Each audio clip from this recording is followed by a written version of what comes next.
Buondì cari amici della Maratona Veneta, la parola d'ancora è parola Marco. Cosa è Marco? Tendenzialmente 3-4 robe.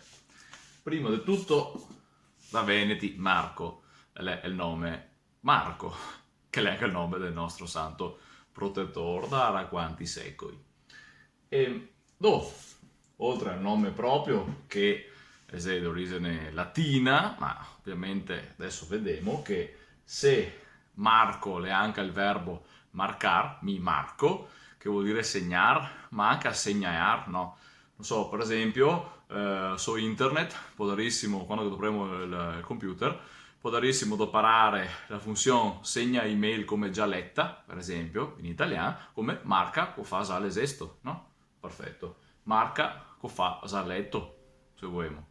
Bon, marcare, e ora è il verbo marcar, paghiamo il nome della persona. Marco, 3, e il Marco cosa sia? Qualcuno mi può dire, è il nome della vaiuda tedesca, della vecchia vaiuda tedesca. Sì, ma da dove è che viene che roba è? La viene dal marco in tal senso di unità di misura, no? O meglio, ligata a quel senso là.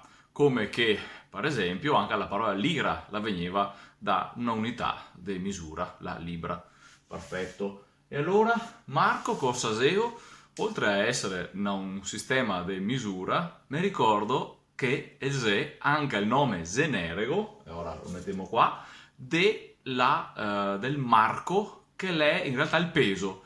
Sulla bassa cuna, che è abbastanza dove che si mette appunto, si pesa le robe, si può mettere sui marchi. E il marco è il segnale dunque fa il bilanciamento, il marco è il peso e ora una volta il marco voleva dire un marco era mi pare 8 onze per il peso, ma diventa un termine generico per dire metti sul marco da un chilo, metti sul marco da mezzo chilo, appunto per vedere quanto che pesa sta roba qua. Allora vedi che in Veneto insomma la stessa parola si può usare e può avere significati diversi, che vuol dire anche, dentro sta poesia qua, che si può fare poesia tanto più facilmente, ma solo di tutto che è una lingua veramente che si ramifica a fare tante robe.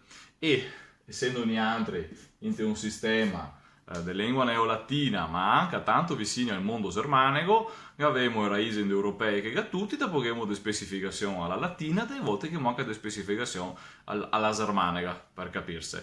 In tutti i casi, la parola Marco è una parola che in Veneto già conosciamo, doparemo per esempio quel nome, ma perché non ricordarsi al commissario di parlarla anche, per esempio, come sinonimo del verbo segnare, dunque il marco è il segno, te sa un marco per terra, te sa un segno per terra.